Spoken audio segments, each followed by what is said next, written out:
Hi guys, welcome to Dit Dot. My name's Amanda, and as you can tell, I'm not in my home kitchen. I am in the great outdoors. I am at Miller-Sylvania State Park in Washington State. It is such a beautiful camp. We've had so much fun already on this trip, playing croquet in a field and badminton and just lounging behind us like in the hammocks.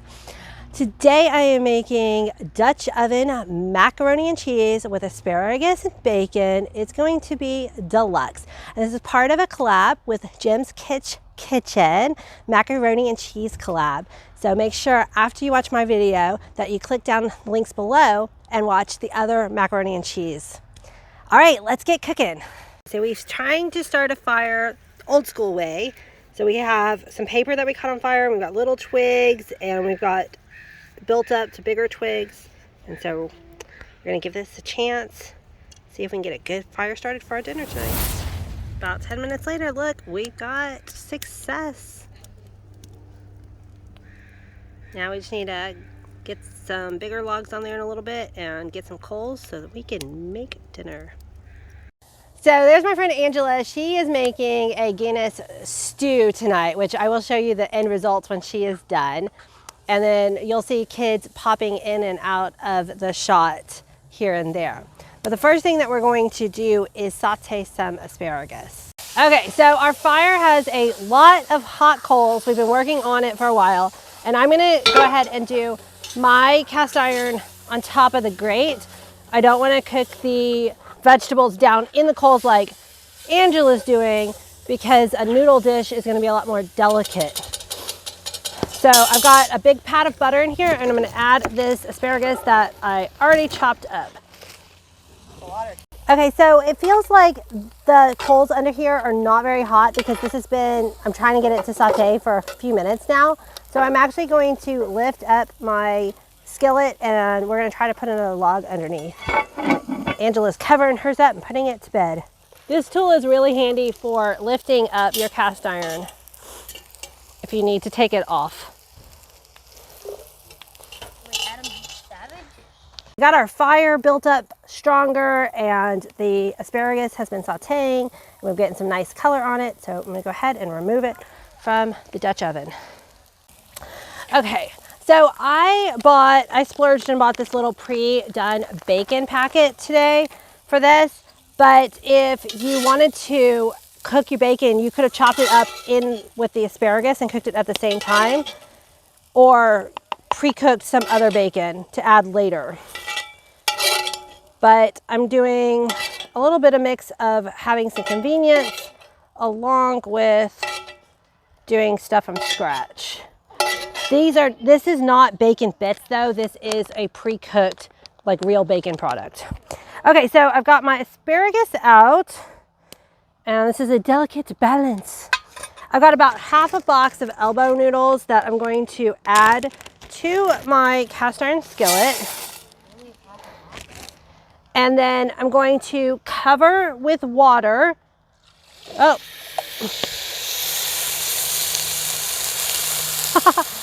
Plus a little bit extra. I'm gonna season up with some whole grain mustard. And some salt, which we'll add some more salt later as we taste it. So give this a good stir because you don't want your noodles to stick to the bottom, and we will be checking on the water level as the noodles cook. But let me show you how much water I added. So I just barely covered the noodles, and now I'm going to add the lid so that it can come up to a boil. Okay, so it's been about 10 minutes, so I'm gonna go ahead and check on the situation. I've got this trivet right here. These are really awesome. They come with Dutch ovens, or they're sold next to it, because you don't want to take off your lid and put it on the ground and then put it back on and get dirt on your food. So very handy trick. Okay, let me show you what we got. The water has started to boil away, which is good. And we want to give it a stir so that the noodles don't stick. And I'm going to check the doneness of them. Some of them are starting to stick, but that's the dangers of campfire cooking. let's see. I want to see if these are close to done or if they look like they need a little bit more cooking. They're actually getting really close to done.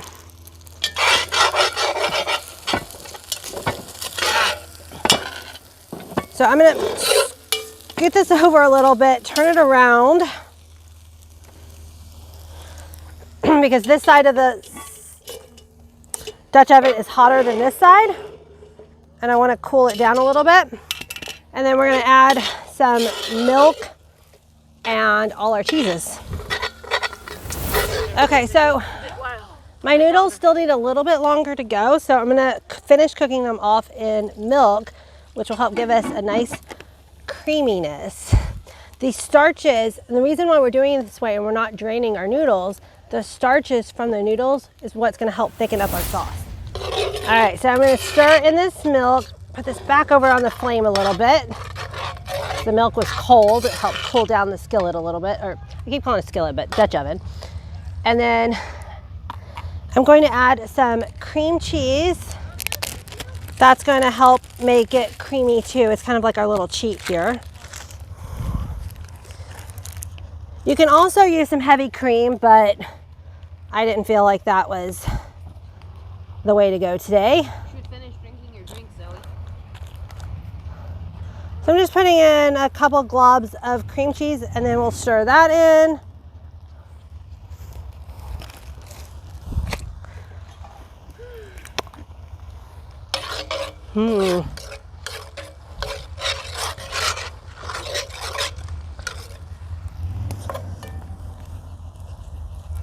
I've got little burnt bits of asparagus there. And then whatever cheeses that are your favorite. I'm gonna use some Mexican and Monterey Jack cheese.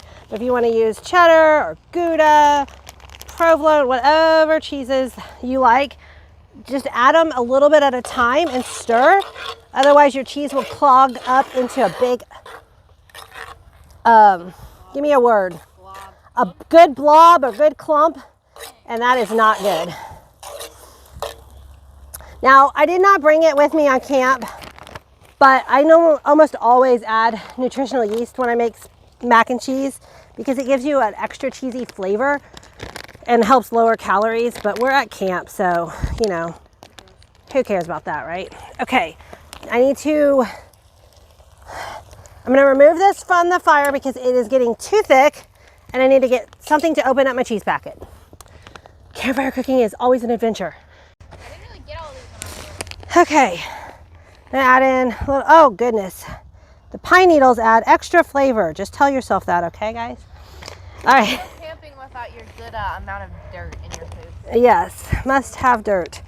Okay, stir this in and then we're gonna add our asparagus and our bacon. Oh, this is creamy, creamy. I'm actually gonna add a little bit more milk because my kids and I actually like our mac and cheese a little bit on the soupier side. Oh, wait, I forgot should I add butter? We should add butter, we should add butter. Butter is good. Butter. Always add butter. Always add butter. So I'm gonna add about a tablespoon, or actually closer to a teaspoon of butter.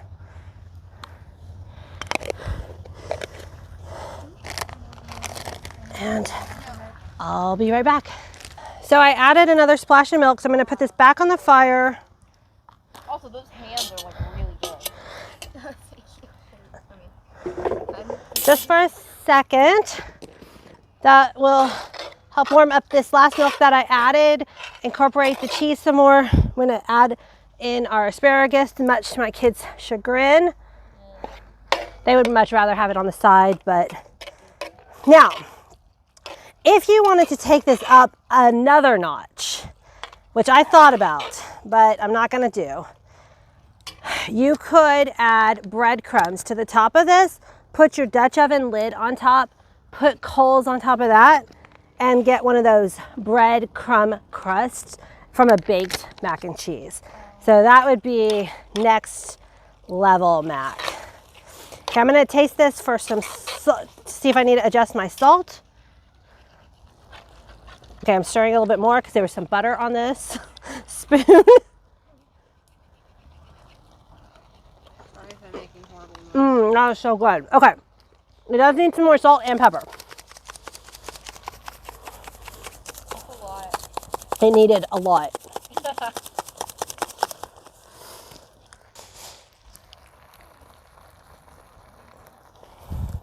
I don't know what it is.